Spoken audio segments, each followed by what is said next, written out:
नमस्कार. महाराष्ट्र ITI प्रवेश प्रक्रिया 2025 आणि 26 साठी प्रवेश अर्ज भरणं आजपासून चालू झालेलं आहे.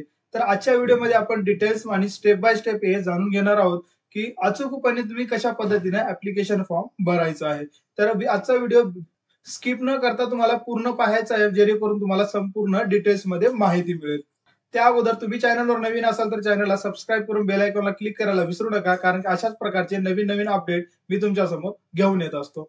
चला तर मग आजच्या व्हिडिओला आपण स्टार्ट करूया. मित्रांनो, ITI प्रवेश प्रक्रिया 2025 साठी आपल्याला नवीन रजिस्ट्रेशन करायचंय. त्यासाठी आपण जस्ट गुगलवर आपण या ठिकाणी सर्च करून घेणार आहोत DVET ऍडमिशन. अशा पद्धतीने सर्च केल्याच्या नंतर तुम्हाला जी पहिली वेबसाईट दिसणार आहे, तर त्या पहिल्या वेबसाईटला तुम्हाला या ठिकाणी क्लिक करायचं आहे. तर हा जो तुमच्या समोर डॅशबोर्ड आलेला आहे, ते ITI ऍडमिशन प्रवेश प्रक्रिया 2025 चा हा ऑफिशियल डॅशबोर्ड आहे. आता या ठिकाणी आल्याच्या नंतर तुम्हाला संपूर्ण माहिती दिसणार आहे. तर आपल्याला आता न्यू रजिस्ट्रेशन करायचंय, म्हणून या ठिकाणी आपण कॅन्डिडेट लॉग इनला क्लिक करायचंय. कॅन्डिडेट लॉग इनला क्लिक केल्याच्या नंतर आपल्याला या ठिकाणी न्यू कॅन्डिडेट रजिस्ट्रेशन दिसणार नाही. म्हणजे तुम्ही जर आतापर्यंत या ठिकाणी रजिस्ट्रेशन केलं नसेल तर तुम्हाला न्यू कॅन्डिडेट रजिस्ट्रेशन या टॅबला क्लिक करायचं आहे. जर तुमचं ऑलरेडी रजिस्ट्रेशन या ठिकाणी झालेलं आहे तर या ठिकाणी रजिस्टर्ड कॅन्डिडेटला क्लिक करायचं आहे. आता आपण न्यू कॅन्डिडेट कशा पद्धतीने करायचं ते पाहणार आहोत, म्हणून आपण या ठिकाणी न्यू कॅन्डिडेट रजिस्ट्रेशनला क्लिक करणार आहोत. न्यू कॅन्डिडेट रजिस्ट्रेशनला क्लिक केल्याच्या नंतर हा रजिस्ट्रेशन फॉर्म तुम्हाला या ठिकाणी समोर ओपन होणार आहे. या ठिकाणी सर्वात प्रथम तुम्हाला दोन ऑप्शन दिसणार आहेत, ज्यामध्ये 10th स्टँडर्ड एक्झाम बोर्ड या ठिकाणी तुम्हाला सांगायचं आहे. ज्यामध्ये जर तुमची महाराष्ट्र स्टेट बोर्ड आणि secondary and higher secondary education मधून या बोर्डामधून जर परीक्षा 10वी उत्तीर्ण झाला असेल तर तुम्हाला पहिला ऑप्शन चॉईस करायचं आहे. जर महाराष्ट्र बोर्डा व्यतिरिक्त जर तुमचा कुठला अदर बोर्ड आहे तर तुम्हाला या ठिकाणी अदर बोर्डला क्लिक करून यापैकी कुठला बोर्ड आहे ते तुम्हाला चॉईस करून घ्यायचं आहे. आता आपण महाराष्ट्र बोर्डामधून पासआउट झालेले म्हणून आपण या ठिकाणी काय करणार आहोत, पहिल्या ऑप्शनला क्लिक करणार आहोत. त्यानंतर आपल्याला या ठिकाणी 10th ची डिटेल्स फिल करून घ्यायची आहे. तर आपला जो काही या ठिकाणी ऍडमिशन होतो, रजिस्ट्रेशन होतो, ते फक्त आणि फक्त तुमच्या 10वीच्या बेसवरच होतो. म्हणून या ठिकाणी तुम्हाला तुमचे जे काही 10वीचे डिटेल्स आहेत ते ऍज इट इज फिल करून घ्यायचं आहे. जसं की या ठिकाणी तुम्हाला सर्वात प्रथम तुमचा रोल नंबर फिल करून घ्यायचा आहे. त्यानंतर तुम्हाला या ठिकाणी फिल करायचं आहे तुमचा परीक्षेचा वर्ष, म्हणजे तुम्ही कधी पास आउट झालेले ते.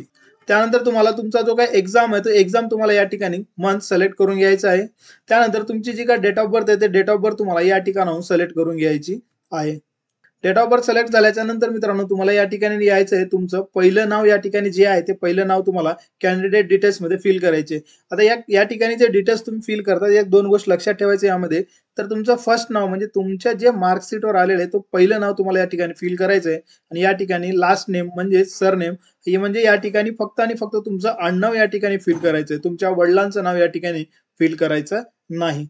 आता आपल्याला करायचं आहे या ठिकाणी मोबाईल नंबर व्हेरिफिकेशन. या ठिकाणी मोबाईल नंबर व्हेरिफिकेशन करत असताना असा मोबाईल नंबर द्यायचा ज्याच्यावर तुमची OTP जाणार आहे आणि तुमच्याजवळ ते कायमस्वरूपी या ठिकाणी राहणार आहे. तुमच्या मित्राचा वगैरे नंबर देण्यासाठी या ठिकाणी थोडंसं टाळावं, कारण की ज्यावेळेस नंबर लागला तुम्हाला याच मोबाईल नंबरवरून तुम्हाला कॉन्टॅक्ट वगैरे होणार आहे. म्हणून या ठिकाणी तुमचा जो पर्सनल नंबर आहे मित्रांनो तोच द्या, तुमच्या मित्राचा किंवा नेट कॅफेवाल्याचा या ठिकाणी तुम्हाला फिल करायचं नाही. तर या ठिकाणी जस्ट आपण आपला मोबाईल नंबर फिल करून घेऊ.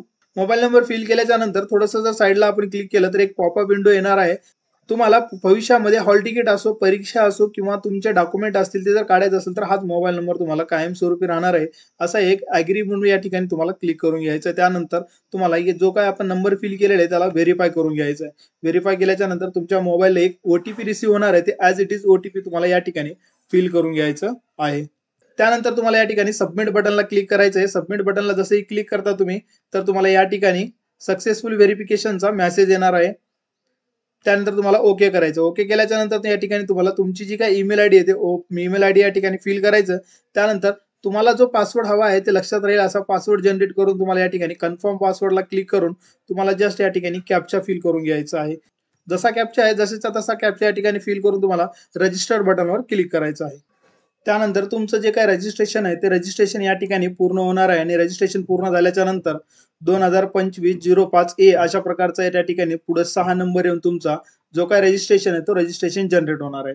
आता रजिस्ट्रेशन जनरेट झाल्याच्या नंतर हा रजिस्ट्रेशन नंबर तुम्हाला व्यवस्थित लिहून घ्यायचा आहे. लिहून घेऊन तुम्हाला या ठिकाणी जो पासवर्ड आहे ते पासवर्डही व्यवस्थित तुम्हाला लिहून ठेवायचा आहे, म्हणजे जेणेकरून तुम्हाला नेहमीसाठी तो लक्षात राहील. हा जो काय आलेला आहे रजिस्ट्रेशन नंबर आहे तोच तुमचा नेहमीसाठी ऍडमिशन प्रक्रिया पूर्ण होईस्तोवर हाच नंबर राहणार आहे. तर या ठिकाणी आल्याच्या नंतर आता हे आपलं कॅन्डिडेट रजिस्ट्रेशन या ठिकाणी कंप्लीट झालेले आहे. तर आपण या ठिकाणी करणार आहोत आता कॅन्डिडेट लॉग इन. म्हणून आपला जो काही रजिस्ट्रेशन नंबर आहे तो जशाचा तसा या ठिकाणी फिल करून आपण जो काही पासवर्ड फिल केला होता तो पासवर्ड जशाचा तसा या ठिकाणी आपल्याला फिल करायचा आहे. फिल केल्याच्या नंतर जसा कॅप्चा दिसतो जशाचा तसा कॅप्चा या ठिकाणी फिल करून तुम्हाला लॉग इन बटनला क्लिक करायचं आहे. आता जसंही तुम्ही लॉग इन बटनला क्लिक करता एक अशा प्रकारचा विंडो तुमच्या समोर येणार आहे, ज्यामध्ये ऍडमिशनची प्रक्रिया तुम्हाला आता कंप्लीट करायची. म्हणजेच तुमचा जो काही ऍप्लिकेशन फॉर्म आहे ते तुम्हाला या ठिकाणी भरायचं आहे. या ठिकाणी तुमचं नाव दिसणार आहे. या ठिकाणी जर बघितलं आपण ऍडमिशन ऍक्टिव्हिटी दिसणार आहे, तर याच ऍडमिशन ऍक्टिव्हिटी मध्ये तुम्हाला क्लिक करायचं आहे. या ठिकाणी क्लिक केल्याच्या नंतर तुम्हाला ऍप्लिकेशन फॉर्म या ठिकाणी तुम्हाला क्लिक करायचं आहे. जसंही तुम्ही ऍप्लिकेशन फॉर्मला क्लिक करता एक पॉपअप विंडो येणार आहे, तर ही सूचना तुम्हाला व्यवस्थित वाचून घ्यायच्या आहेत. त्यानंतर तुम्ही जे काही डिटेल्स भरले होते ते ॲज इट इज तुमच्या समोर या ठिकाणी फिल होणार आहे. ज्यामध्ये आपला रजिस्ट्रेशन नंबर ऑलरेडी येणार आहे, फर्स्ट नेम ऑलरेडी येणार आहे आणि लास्ट नेम सुद्धा ऑलरेडी येणार आहे. त्यानंतर आपल्या या ठिकाणी जेंडर सिलेक्ट करून घ्यायचं आहे. डेट ऑफ बर्थ आपली ऑलरेडी या ठिकाणी येणार आहे. नॅशनॅलिटी जी आहे म्हणजे राष्ट्रीयत्व इंडियन ते ऑलरेडीच येणार आहे, त्याला चेंज करायचं नाही. जर या ठिकाणी मातृभाषा तुमची जर मातृभाषा जर चेंज असेल तर या ठिकाणी तुम्ही हिंदी, उर्दू, मराठी, गुजराती अशा प्रकारे तुम्ही चेंज करून घेऊ शकता. त्यानंतर आपला धर्म या ठिकाणी सिलेक्ट करून घ्यायचा आहे. हिंदू, बुद्धिस्ट, मुस्लिम, ख्रिश्चन, जैन, शीख, पारसी, ऑदर अशा प्रकारचा जे काही तुमचा धर्म आहे ते तुम्हाला या ठिकाणी सर्च करून घ्यायचं आहे. त्यानंतर तुमची कास्ट जी आहे ती कास्ट कॅटेगरी या ठिकाणी तुम्हाला सिलेक्ट करून घ्यायचं आहे. कारण मित्रांनो कास्ट कॅटेगरी सिलेक्ट करत असताना तुमचा जी काही कास्ट आहे तेच कास्ट तुम्हाला या ठिकाणी फिल करून घ्यायचं आहे. कारण की फीसचा या ठिकाणी प्रॉब्लेम येत असतो. म्हणजे SC, ST, OBC कॅटेगरी जे काय आहेत NTA, NTB, NTC यांना फीस कमी लागणार आहे आणि ओपन कॅटेगरीसाठी या ठिकाणी फीस जास्त लागणार आहे. म्हणून कास्ट कॅटेगरी आपली जी आहे तेच व्यवस्थित या ठिकाणी तुम्हाला फिल करून घ्यायचं आहे. त्यानंतर सबकास्ट या ठिकाणी तुम्हाला जी आहे ती सिलेक्ट करून घ्यायचं आहे. ईमेल आयडी आपली ऑलरेडी या ठिकाणी येणार आहे. मोबाईल नंबरही या ठिकाणी येणार आहे. त्यानंतर आपलं अॅन्युअल इन्कम या ठिकाणी सिलेक्ट करून घ्यायचं आहे. जे तुमचं इन्कम आहे ते इन्कम या ठिकाणी सिलेक्ट करून घ्यायचं. त्यानंतर नेक्स्ट पेजला तुम्हाला क्लिक करायचं आहे. आता हे फर्स्ट रजिस्ट्रेशन आपलं या ठिकाणी कंप्लीट झालेले आहे. आता आपल्याला फिल करायचे ऍड्रेस डिटेल्स. आता हे ऍड्रेस डिटेल्स तुम्हाला फिल करत असताना जे तुमच्या आधार कार्डवर आहे त्याच पद्धतीने तुम्हाला या ठिकाणी फिल करून घ्यायचं आहे. ऍड्रेस या ठिकाणी केल्याच्या नंतर आपल्याला सिलेक्ट करून घ्यायचं आहे. आपण ज्या डिस्ट्रिक्टला आहे त्या डिस्ट्रिक्ट या ठिकाणी सिलेक्ट करून घ्यायचं आहे. त्यानंतर तालुका जे तालुका आहे तुमचा ते तालुका या ठिकाणी सिलेक्ट करून तुमचा जो काही विलेज आहे ते सिलेक्ट करून घ्यायचं आहे. त्यानंतर ऑटोमॅटिक या ठिकाणी पिनकोड फिल होणार आहे. तर पिनकोड या ठिकाणी कन्फर्म आहे किंवा नाही ते एकदा चेक करून तुम्हाला नेक्स्ट बटनवर क्लिक करायचं आहे. आता पॅरेंट डिटेल्स येणार आहे. तर पॅरेंट डिटेल्स फिल करण्याच्या अगोदर तुमची जी 10वीची मार्कशीट आहे त्यानुसारच या ठिकाणी फिल करायचं आहे. ठिकाणी जर तुम्ही अनाथ असाल तर या ठिकाणी तुम्हाला यस करून घ्यायचं आहे. जर तुम्ही अनाथ नसाल तर या ठिकाणी तुम्हाला नो करून घ्यायचं आहे. तर जर तुम्ही यस केला तर या ठिकाणी संपूर्ण डिटेल्स ही फिल करावं लागणार आहे. त्यानंतर आपली या ठिकाणी फिल करायचं आपल्याला पॅरेंट डिटेल्स. तर पॅरेंट डिटेल्स फिल करण्याच्या अगोदर तुमच्या जे काही मार्कशीटवर नाव आहे त्याच पद्धतीने तुम्हाला या ठिकाणी फिल करून घ्यायचं आहे. आता या ठिकाणी आडनाव वगैरे तुम्हाला फिल न करता डायरेक्टली जे तुमचं नाव आहे ते कॅपिटलमध्ये जशाच्या तसा नाव तुम्हाला या ठिकाणी फिल करून घ्यायचं आहे. वडिलांचं नाव जसंही फिल केलं आपण फिल केल्याच्या नंतर साईडला जसं क्लिक करता या ठिकाणी पूर्ण नाव येणार आहे. तुमच्या मार्कशीट वरील नावाशी मॅच होतं की नाही एकदा चेक करून घ्यायचं आहे. यामध्ये जर काही प्रॉब्लेम असेल तर तुम्ही आताच एडिट करू शकता. त्यानंतर आपल्याला या ठिकाणी ओके बटनला क्लिक करून या ठिकाणी तुम्हाला आईचं नाव फिल करून घ्यायचं आहे. त्यानंतर या ठिकाणी तुमचा जो काही आडनाव आहे ते आडनाव तुम्हाला या ठिकाणी फिल करून घ्यायचं आहे. त्याच पद्धतीने आईच्या नावाखाली सुद्धा तुम्हाला या ठिकाणी आडनाव फिल करून घ्यायचं आहे. त्यानंतर वडिलांच्या डिटेल्समध्ये ते काय करतात या ठिकाणी तुम्हाला फिल करून घ्यायचं आहे. जर या ठिकाणी महाराष्ट्र स्टेट गव्हर्नमेंटचे काही गव्हर्नमेंट एम्प्लॉई आहेत का किंवा सेल्फ एम्प्लॉईड आहेत का नॉट एम्प्लॉईड आहेत का प्रायव्हेट सर्व्हेंट आहेत का, तर अशा पद्धतीने तुम्हाला जे ऑप्शन या ठिकाणी सिलेक्ट करायचे ते तुम्ही या ठिकाणी सिलेक्ट करू शकता. त्यानंतर आईला सुद्धा या ठिकाणी तुम्हाला सिलेक्ट करून घ्यायचं आहे व्यवसाय काय आहे. त्यानंतर त्यांचं अॅन्युअल इन्कम या ठिकाणी तुम्हाला सिलेक्ट करून घ्यायचं आहे. नंतर तुमचा या ठिकाणी जे राज्य आहे ते राज्य ऑलरेडी येणार आहे. तुमचा जिल्हा या ठिकाणाहून सिलेक्ट करून घ्यायचा आहे.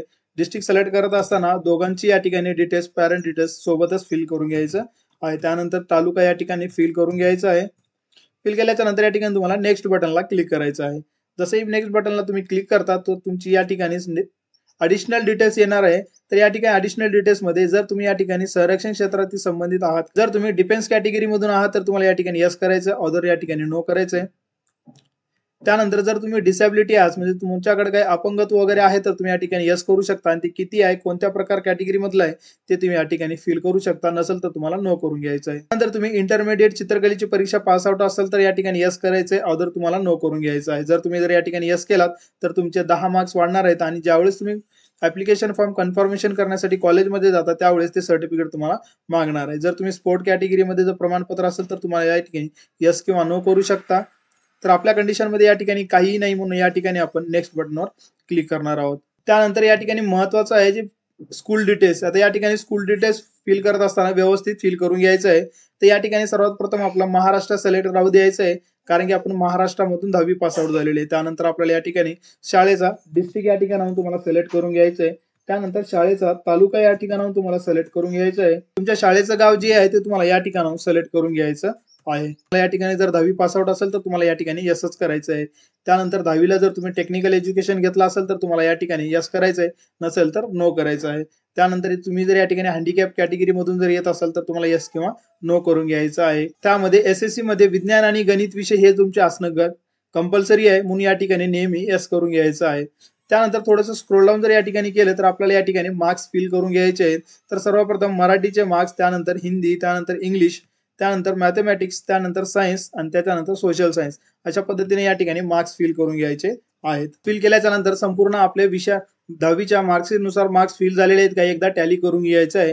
त्यानंतर खाली स्क्रोल डाऊन केल्याच्या नंतर या ठिकाणी बेस्ट ऑफ 5 नुसार तुमचे मार्क्स शो होणार आहेत. आता या ठिकाणी तुमचे जरी मार्क्स या ठिकाणी वाढलेले असतील तरी या ठिकाणी मात्र बेस्ट ऑफ 5 नुसार तुम्हाला या ठिकाणी मार्क्स येणार आहेत. तुमच्या मार्कशीटवर येणारे पर्सेंटेज आणि या ठिकाणी आलेले पर्सेंटेज 2% 2 ते 3% थोडासा फरक राहणार आहे.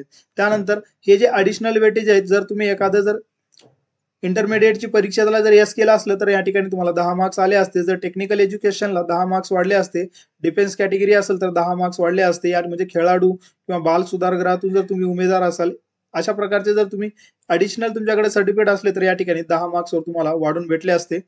त्यानंतर आपल्याला स्क्रोल डाऊन केल्याच्या नंतर संपूर्ण या ठिकाणी टक्केवारी येणार आहे. तर या ठिकाणी टक्केवारीचं जर बघितलं आपण तर ही ऑटो कॅल्क्युलेट येणार आहे. आपण स्वतः या ठिकाणी फिल करत नाहीत. जे तुम्ही आपण मार्क्सवर भरलेले ते मार्क्स एकदा आपल्याला चेक करून घ्यायचं आहे. ते जर व्यवस्थित असेल तर या ठिकाणी आलेलं संपूर्ण माहिती ओके असं समजून जायचं आहे. त्यानंतर तुम्ही जर 12वी जर पास आउट असाल तर या ठिकाणी तुम्हाला यस करायचं. जर तुम्ही 12वी पास आउट नसेल तर तुम्हाला नो करून घ्यायचं. जर तुम्ही यस केलं तर तुमचे संपूर्ण डिटेल्स या ठिकाणी फिल करून घ्यायचे आहेत. आता या ठिकाणी आपण नो करणार आहोत. त्यानंतर हायेस्ट क्वालिफिकेशन लेवल जर तुमची HS जे आहे ते तुम्हाला या ठिकाणी फिल करून घ्यायचं आहे. त्यानंतर जर तुम्ही आता 10वी पास आउट असेल तर 10वी पास आउट करायचं आहे. नंतर जर 10वी फेल असेल तर 10वी फेल करून घ्यायचं. आपण 10वी पास आउट म्हणून या ठिकाणी 10th पास करून घेतलेले आणि या ठिकाणी पदवीचे नाव पुढे या ठिकाणी नॉट ऍप्लिकेबल ठेवून आपण नेक्स्ट बटनला क्लिक करणार आहोत. जसंही नेक्स्ट बटनला आपण या ठिकाणी क्लिक करणार आहोत त्यानंतर प्रिव्हियस ट्रेनिंग डिटेल्स या ठिकाणी येणार आहे. या अगोदर तुम्ही ITI केला आहे का याची माहिती तुम्हाला या ठिकाणी द्यायची आहे. जर केला असेल तर तुम्हाला यस करून वर्ष, पासिंग वर्ष, ITIचे नाव आणि ट्रेडचे नाव या ठिकाणी फिल करायचं. जर नसेल तर या ठिकाणी नो करून तुम्हाला नेक्स्ट बटनला क्लिक करायचे आहे. तर तुम्ही नेक्स्ट बटनला क्लिक करता या ठिकाणी फायनल तुमचं या ठिकाणी अंडरटेकिंग येणार आहे, ज्यामध्ये तुमचा होम डिस्ट्रिक्ट, आता होम डिस्ट्रिक्ट सिलेक्ट करत असताना हे ऑटोमॅटिक या ठिकाणी येणार आहे. औद्योगिक प्रशिक्षण संस्थेत तुम्ही उपस्थित राहणार आहात. तुमच्या लोकेशन नुसार जे कॉलेज तुम्हाला जवळ आहे ते तुम्ही या ठिकाणी सिलेक्ट करू शकता. आता ही माहिती देणं गरजेचं आहे, कारण की ऍप्लिकेशन कन्फर्मेशन साठी जावं लागणार आहे. आता असं नाही की तुम्ही या ठिकाणी एखाद्या कॉलेजचं नाव दिलेलं आहे आणि तुम्ही दुसऱ्या कॉलेजला जाऊन सुद्धा त्याचं कन्फर्मेशन करून घेऊ शकता. थोडंसं स्क्रोल डाऊन केल्याच्या नंतर तुम्हाला जी काही फीस आहे ते फीस तुम्हाला या ठिकाणी पेड करण्यासाठी मेक पेमेंट ऑप्शन येणार आहे. तर त्या मेक पेमेंट ऑप्शनला आल्याच्या नंतर तुम्ही ऑनलाईन पेमेंट तुम्हाला करून घ्यायचं आहे. ऑनलाईन पेमेंट करण्यासाठी तुम्ही credit card, debit card, net banking, UPI आणि वॉलेट अशा पद्धतीने वापरू शकता. तर या ठिकाणी संपूर्ण जे काही माहिती आहे ते तुम्हाला व्यवस्थित चेक करून तुम्हाला या ठिकाणी पेमेंट करून घ्यायचं आहे. पेमेंट कंप्लीट झाल्याच्या नंतर तुम्ही 8व्या स्टेजला यायचं आहे. 8व्या स्टेजला आल्याच्या नंतर तुम्हाला सर्वात खाली स्क्रोल डाऊन करून तुम्हाला या ठिकाणी जनरेट PDF ला या ठिकाणी क्लिक करायचं. आता जर तुम्हाला ही PDF मराठीमध्ये हवी असेल मराठीमध्ये क्लिक करू शकता आणि जर तुम्हाला इंग्लिशमध्ये हवी असेल तर इंग्लिशमध्ये तुम्ही या ठिकाणी क्लिक करू शकता. आता आपण मराठीमध्ये या ठिकाणी क्लिक करणार आहोत. जसं आपण या ठिकाणी क्लिक केलं तुमच्या मोबाईलमध्ये किंवा लॅपटॉपमध्ये ही PDF तुमची जनरेट झालेली आहे. तर जनरेट झाल्याच्या नंतर तुम्हाला या ठिकाणी ती ओपन करून आपण जे डिटेल्स भरलेले आहे ते व्यवस्थित आहे का एकदा तुम्हाला चेक करून घ्यायचं आहे. तर मित्रांनो आपण अशा प्रकारे ITI प्रवेश प्रक्रिया 2025 ऍप्लिकेशन फॉर्म भरू शकतो. तर मित्रांनो अशा प्रकारे तुम्ही महाराष्ट्र राज्य ITI प्रवेश प्रक्रिया 2025 रजिस्ट्रेशन फॉर्म कंप्लीट करू शकता. मी ज्या प्रोसेसनं तुम्हाला सांगितलेले त्या प्रोसेसनं जर तुम्ही हा ऍप्लिकेशन फॉर्म कंप्लीट केलात तर तुमच्या चुका या ठिकाणी होणार नाही. रजिस्ट्रेशन कंप्लीट झाल्याच्या नंतर फीस पेड आणि जे PDF तुम्हाला जनरेट होणार आहे ते PDF घेऊन तुमच्या जवळच्या ITI कॉलेजमध्ये जाऊन तुमचा ऍप्लिकेशन फॉर्म कन्फर्मेशन करून घ्यायचा आहे. कन्फर्मेशन केल्याच्या नंतर तुम्हाला ट्रेडचे ऑप्शन फॉर्म या ठिकाणी फिल करता येणार आहे. ऑप्शन फॉर्म भरण्यासाठी अजून तुम्हाला वेळ आहे. एवढ्या लवकर तुम्हाला ऑप्शन फॉर्म आताच भरता येणार नाही. भेटूया नेक्स्ट व्हिडिओमध्ये अशाच प्रकारच्या नवीन अपडेट सोबत. तोपर्यंत नमस्कार.